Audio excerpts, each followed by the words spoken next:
Check it out, everybody. Hang on a second here. We turn off the wipers. I don't need them anymore. Look it out there. Look, I got about 3 inches of global warming out here on the lot and on the road. Oh, gosh. Why is it that every few years somebody comes up with some other dumbass thing to make the people believe? I got some bad news for you. The world's going to end sooner or later, whether you like it or not. Whether we're here or not, you know, billions of years from now, who knows? Especially when the sun expands, it's all done. But there have been, I don't want to depress you, but there's been how many extinction events on this planet? I think they've lost count. Yet these guys are out here telling you the weather's going to kill you. Dude, before it even gets hot enough, if this predictive model's true, the Yellowstone supervolcano will have probably gone off, and you're going to have an even bigger problem to worry about. Or how many near misses by huge-ass asteroids have we had in the last few years? Yet you've got Greta Thunberg and all that are raving and ranting over the weather. And like I said, when I was a kid growing up, we were heading for another ice age. They were worried about global cooling. Oh, sorry, that just ticks me off, Oh, it's all going to get so warm. Yeah, look at that. There's 3 inches of snow out here on the ground, at least. Oh, great. Good morning, everybody. Of course, I'm cranky because it is winter. It's snowing like hell. And I'm about to sneeze.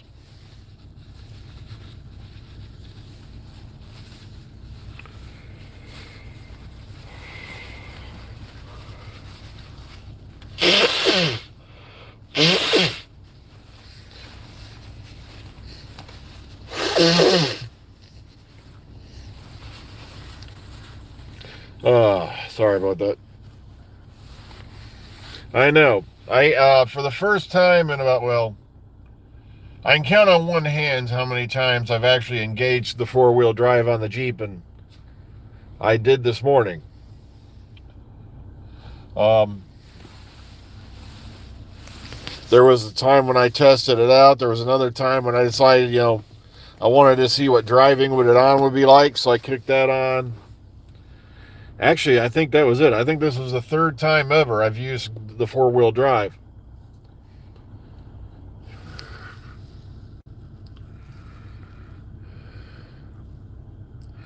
And,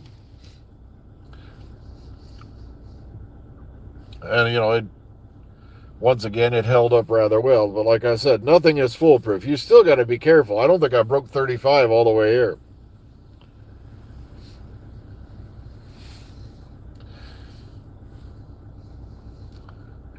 I'm just wondering how many people are going to call off this morning. Yeah.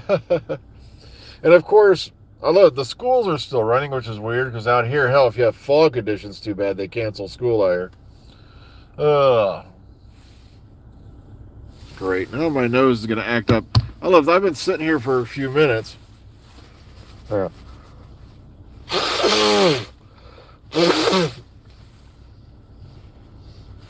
And now my body wants to sneeze the second the camera comes on. But okay, yeah, War Between the Land and the Sea coming up this week. 17th, we got the Fallout Series 2 premiere. And I guarantee you, of the two, I am looking more forward to this Fallout Series 2 premiere.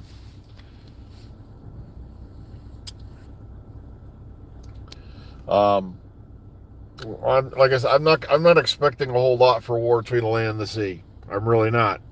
I'm gonna watch it. I'm gonna see what direction he goes with this, but I'm at the point where, remember when I said I never bothered to watch the Asshole Light because they lost me in the trailer with the Light Whip?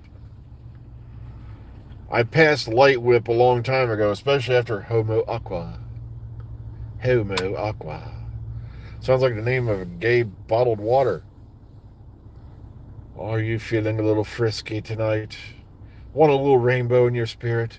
Drink Homo Aqua. I don't know. That's what it just sounds like to me. Okay, Yeah, I'm not, like I said, they're also now they're trying to hype everybody up, claiming this Kate Stewart's character may not survive.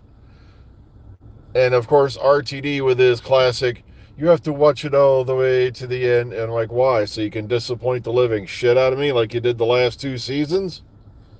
Oh.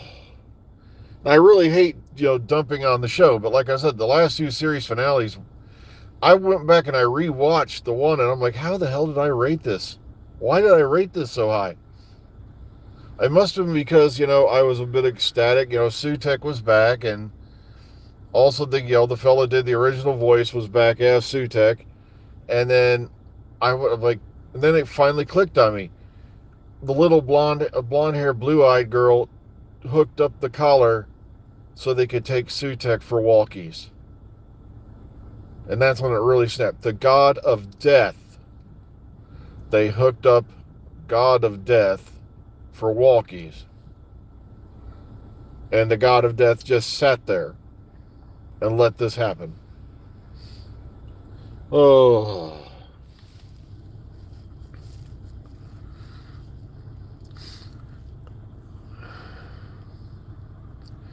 I haven't caught up with Death in Paradise. I don't know. I kind of left after Chris Marshall left, really. I got to see if Beyond Paradise is going to be back for another season soon. I enjoyed that pretty much.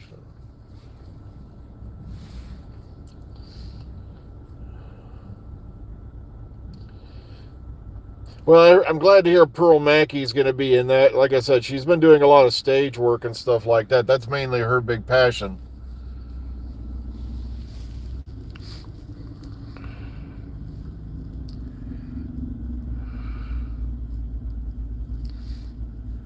Yeah, I know. I want to be excited, too, about War Between the Land and the Sea, but given the conditions of what they did to UNIT the last couple of years, I really don't want to see any more of UNIT.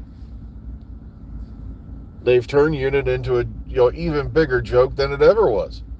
It's like now not only do we have that little manor out in the countryside, or we don't have the base with the big sign saying UNIT HQ and blah blah. Now we got a whole damn building the size of the Stark Tower that transforms into a big ass cannon.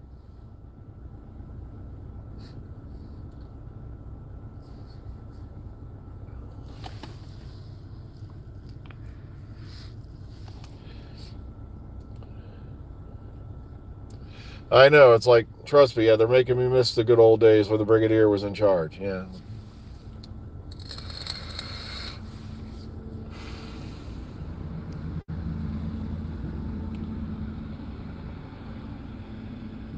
Oh, thanks. Okay, because I'm going to have to look that up. The problem is, yeah, that show only comes out like once a year, every so often, and I lose track of shit like that. Yeah, thank you, Kate. Kate openly debating, dating a subordinate, and it's like, guys, I've been in military organizations. Okay, I was in Sea Cadets, but still, I've had and I've been in most corporations. Dating a fraternization between the ranks is not welcome pretty much anywhere.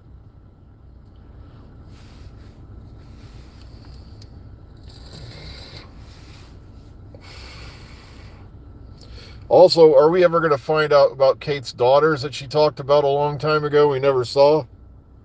I'd rather seen them than, Rose Noble sitting there playing with a tablet while the unit HQ is being attacked.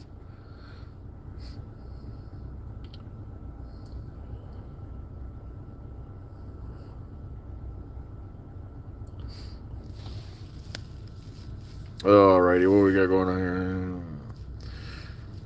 I know, like I said, I've been on the planet over half a century now, and you just got to roll with the punches. Well,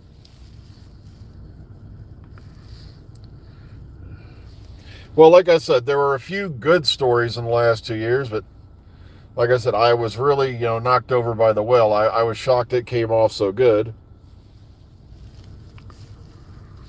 Yeah, Rose Noble was just there for the sake of being there. I'm like, other than correcting the doctor's pronouns in the one episode, the back during Star Beast.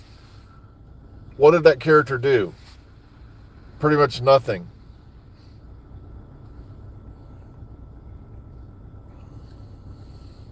Well, we already know Ruth Madeley character's there. I don't know about the kid in the wheelchair or that guy in the wheelchair. I don't know if he's there. I can't remember the name of the character. I'm sorry. The one who has dual machine guns or whatever, and then now you got rocket launchers coming out of Ruth Madeley's character's chair, and then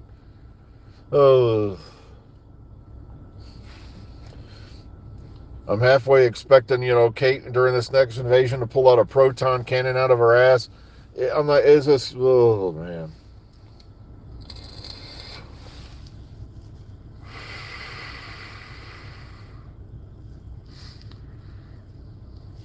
Well, it was not the fact that it was the fact, like I said, oh God, I'm going to say this and I'm going to hate it. But I have to agree with on some fronts. Yeah, it was a diversity tick-off box. That's all Rose Noble was. She's, trans, black, and like I said, yeah.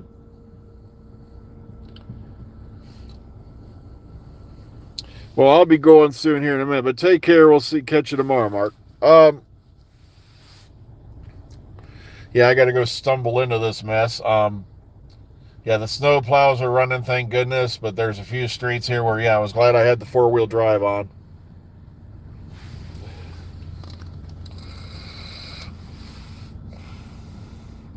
Because there's at least 3 inches, maybe a bit more down on the ground. Actually, judging from this car over here, it's been here overnight, obviously. It's got more than 3 inches on it. Oh. Exactly. Yeah, I agree with you, Black Phoenix, on it. It was a character was a waste of time. I'm like,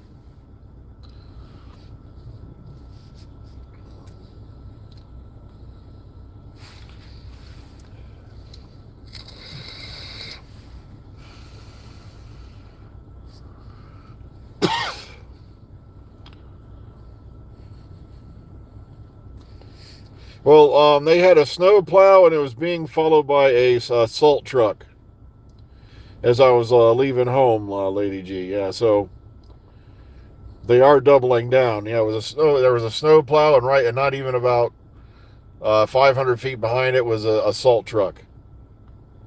So they're really doubling down on the roads.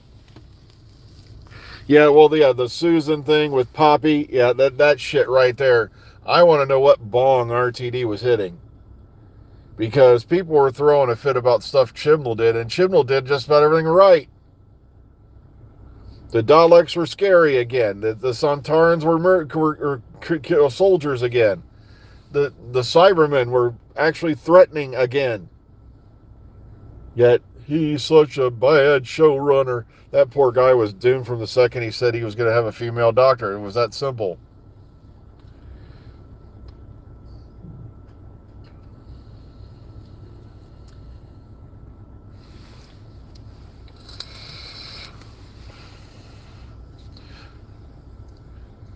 Yeah, nobody mentions the fact, everything every writer writes is gold. If you want an example, like I said, go back, watch Babylon 5, look up a little episode called Gray 17 is Missing. Even JMS to this day is like, oh. It's one of them ideas that looks so good on paper, and then, oh. Yeah, the Poppy storyline was a load of horse shit, and then suddenly Poppy was Belinda's daughter that she completely forgot about because of this, that, these, and those. And then, of course, no, Poppy didn't really truly exist, but the doctor somehow made her exist by regenerating into the time vortex and doing the Waka Laka Bang Bong, whatever the hell it was. But, of course, Jodie showed back up, and that was a good thing. And that, to me, it's like, Jodie deserves more justice because she didn't do anything wrong.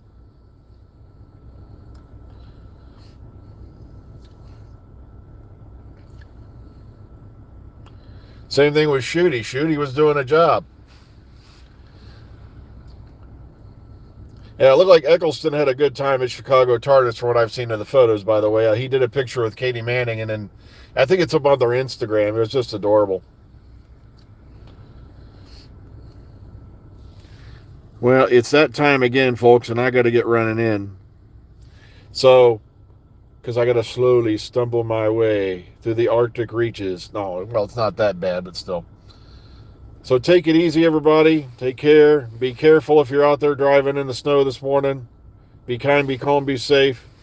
And we'll see you all hopefully again tomorrow morning.